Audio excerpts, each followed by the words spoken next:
It is time for a little game time with Curran and Giardi. Gentlemen, we are going to start with a fill in the blank. Giardi, the Patriots MVP after Drake Maye. You cannot choose Drake Maye. Is blank. I'm going to go with Milton Williams on this one. And I must say that I kind of anticipated who Tom was going to pick, and I was right. So I didn't want to have us both doing the same thing. I think Milton Williams has been awesome for this football team. He doesn't have great counting stats. That's never who he's going to be, 3.5 sacks to this point. But it's the effort every single play. And you see wide receiver screens, running back screens, or a quarterback gets flushed from the pocket. Who's always in the middle of this? Who's always chasing guys down? Who's making plays 2, 3, 4 yards down the field when it's run away from him? It's Milton Williams. The attitude, it's everything that you could want, and the performance, everything you could want from someone that you spent a good chunk of money on thinking the best is yet to come. Well, the best is coming. To me, it's Stefon Diggs. And start with the on-field stuff. He's got 50 catches, far and away the leading receiver among Patriots receivers this year, and will be by the end of the season, far and away their most productive wide receiver since probably the final years of Julian Edelman here, just for that position. But throw in the dependability while he's on the field, the fact that Drake Maye quite clearly looks for him, the Buffalo game being a perfect example of it, this past week's game in the first half, that catch in the end zone was as high leverage a play, a down, as Drake Maye has faced, because the ramifications of not converting that fourth down were significant.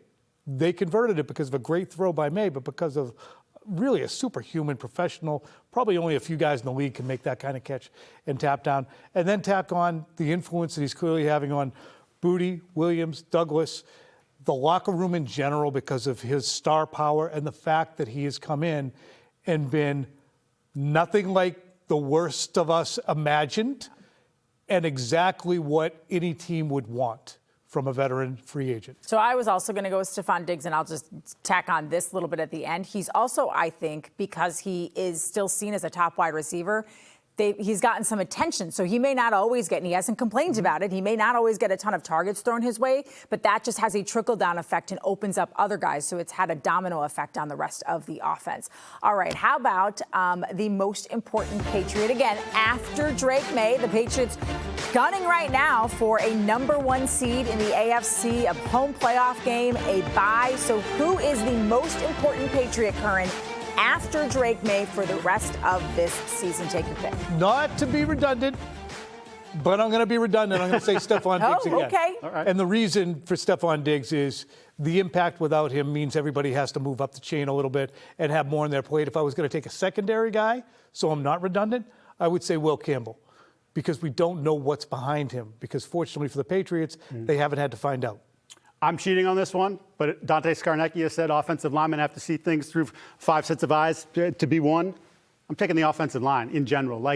Look, it hasn't been perfect this year, but they've done a pretty good job of protecting Drake, considering what he faced last year. If those guys can stay healthy, and that's been a huge impact here. Wilson missed 2 games, but everybody else has been in the lineup. I think that's key for them going forward. I sort of alluded to mine, I think, at the end of the A block when we were talking about the run game. Mine's Ramondre Stevenson. He needs to get back on the field, because if you can't run the ball when the weather gets cold and you start to face, you have a key game against the Bills, you have a big game against the Ravens, they're going to make the postseason, but you're going to need to be able to balance the pass with the run if you want to make any noise in the postseason. And I'm not sure that they can do that without a solid running game and without Ramondre Stevenson. But maybe one of these other young guys comes up and surprises us. All right, buy or sell, gentlemen. Curran, I believe it is your turn to go first again. The Patriots 2025 draft class is already a smashing success. I concur. We're going to have a full screen or anything showing all these guys, or I have to reel through them, because I will if I need to. You got Will Campbell, Travion Henderson, Andy Borregales, Kyle Williams, Jared Wilson. That's 5 right there. Don't leave my guy Josh Farmer out of there. Craig Woodson, I'll give you a draw. Is that 7? 7.